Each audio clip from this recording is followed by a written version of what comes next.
All right, so today we're going deep on something pretty interesting. Uh, it's this story about Barron Trump and, well, an unexpected act of generosity in the most unlikely of places. It definitely caught my eye too. Yeah, this video's been making the rounds well, there's something about Sarah's story that seems to really resonate with people. Yeah, there's definitely that, like, hold on, really kind of vibe to it. For sure. So let's set the stage right. Sarah's a waitress in, like, your classic small-town American diner, Yeah. working hard, making ends meet, taking care of her sick mother, just trying to get by. Yeah, a story a lot of people can relate to. I think that feeling of just being stuck in that daily grind, just trying to keep your head above water. Exactly. And then one rainy Thursday evening, in walks Barron Trump.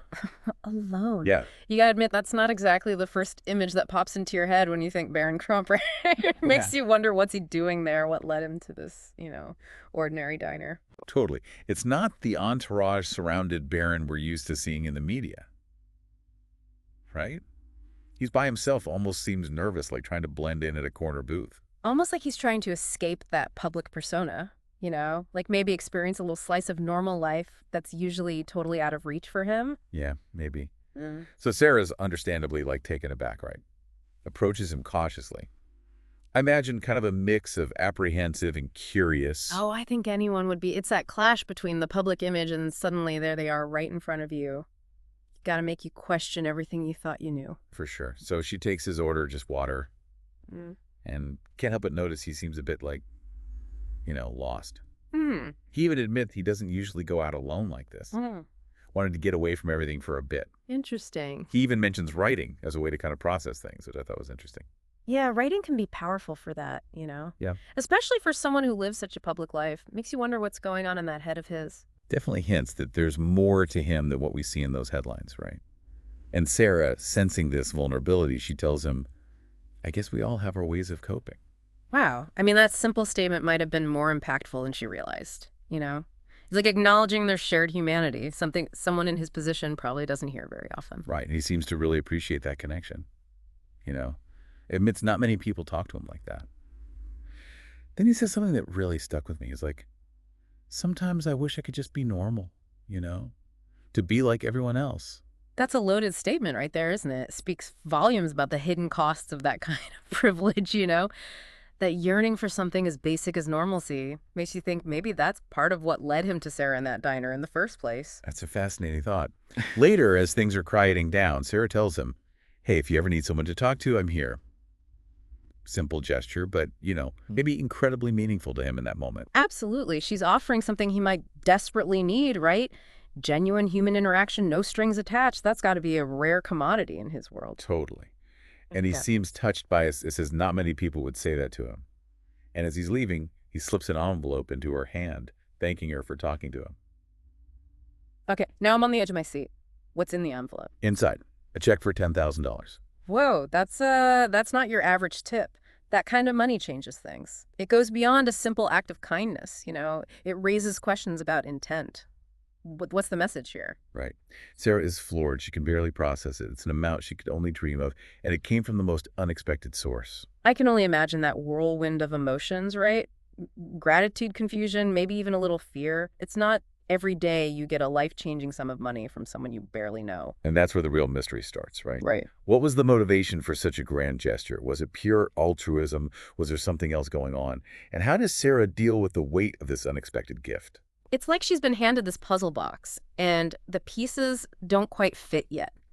This act of generosity, it creates more questions than answers. It forces her and us to think about the complexities of wealth and intent and that human desire for connection. And that's what we'll be diving into next. Stay with us as we unpack the rest of this story. Yeah. So we left off with Sarah just reeling from that $10,000 check, right?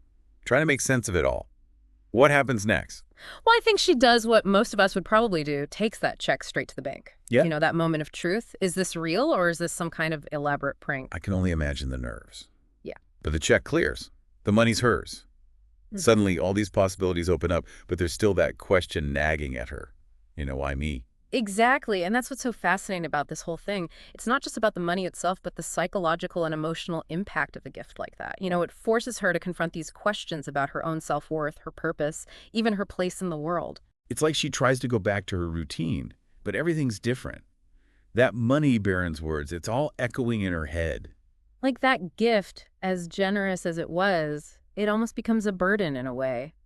The weight of its meaning, the unanswered questions, it starts to consume her. And she just can't shake this feeling that Barron was trying to connect, you know, that maybe he was reaching out for help in his own way. That's a really profound insight. It reframes the whole situation. Maybe this wasn't just some random act of kindness, but a desperate attempt to break free from that gilded cage of his life to find a real connection where he least expected it. And that's when Sarah does something incredibly brave. She reaches out to Barron again. Wow, so she's not content to just passively accept this gift. She's taking control, trying to understand the man behind it. Exactly. She sends a message saying she wants to use the money to help others, Yeah. but she isn't sure where to start. Asks if they can meet again. It's like she's saying, I see you, I recognize your struggle, and I want to use this gift to make a difference, but I need your guidance. It's powerful, a statement of empathy and a willingness to collaborate. And to her surprise, he agrees.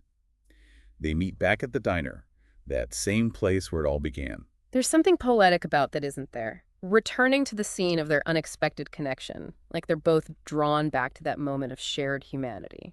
And when they meet, Barron reassures her that she doesn't owe him anything, that just listening to him was enough. But Sarah's determined to use the money for good, confesses she just doesn't know where to begin. This is where the story takes a really interesting turn. It's not just about one person helping another anymore. It becomes a shared journey of self-discovery and purpose. Barron tells her, I think we both need to learn how to give in a way that's meaningful. I've always been surrounded by people who expect things from me, but real giving that's different. It's such a simple statement, but it cuts to the heart of what true generosity is all about, right? It's not about obligation or social pressure. It's about finding a cause that resonates with your soul, a way to make a real difference in the world. And so begins this unlikely partnership. Over the next few weeks, they have these deep conversations, sharing their vulnerabilities, their dreams, their disappointments. Sarah starts to understand the pressures Barron faces, that yearning for authenticity. This is where their connection goes beyond that initial act of generosity. They're finding common ground in their shared humanity, recognizing that wealth and status don't shield you from the complexities of life that search for meaning and connection. And through these conversations, Sarah starts to form a plan. She decides to use the money to create a fund for local kids who can't afford school supplies or food. It's a small gesture, but she knows it can make a real impact. It's a perfect example of taking something that could have been a purely personal gain and turning it into something that benefits the community. Paying it forward, amplifying that initial act of kindness. When she tells Barron about her plan, he's beaming. He says, you've learned something important, Sarah. True giving doesn't come from obligation, it comes from the heart. There's a real sense of mentorship. There isn't there. He's guiding her not just financially, but emotionally and spiritually as well. He's helping her discover her own capacity for generosity and compassion. It's like he's passing the torch in a way, empowering her to find her own path. Exactly. And it makes you wonder, who's really helping who in this situation? Is it Barron helping Sarah, or is it Sarah helping Barron discover a side of himself he didn't even know existed? That's a great question. Yeah. And as Sarah's fund starts to grow, so does her confidence. She sees the community rallying around her mission, and she's filled with this sense of purpose she never knew she had. It's a beautiful illustration of the ripple effect, right? One act of kindness sparking countless others, creating this wave of positive change that goes far beyond the initial gift. Barron remains a quiet supporter, offering guidance and encouragement when needed. He's found a way to give that feels authentic to him without the spotlight or expectations that usually follow him. It seems like he's finally found that genuine connection he was craving, not in the world of wealth and privilege, but in the simple act of helping someone else find their purpose. And as the months go by, their bond deepens. They started as strangers, but they've become almost like family united by this shared desire to make a difference. It's a powerful reminder that human connection can blossom in the most unexpected places. It's a testament to the transformative power of empathy and shared purpose. But then one evening, Barron sits down with Sarah and tells her he's proud of everything she's accomplished, but he thinks it's time for him to step back. Oh, wow. That's a bittersweet moment. He's recognizing her growth, her ability to stand on her own 2 feet, but it also marks the end of their unique partnership. Sarah's heartbroken. She asks what he means, tells him she'll always need his support. It's understandable, right? She's come to rely on their connection, their shared mission. It's hard to let go of something so meaningful. But Barron assures her You found your own way, Hmm. and that's the greatest gift I could ever give you.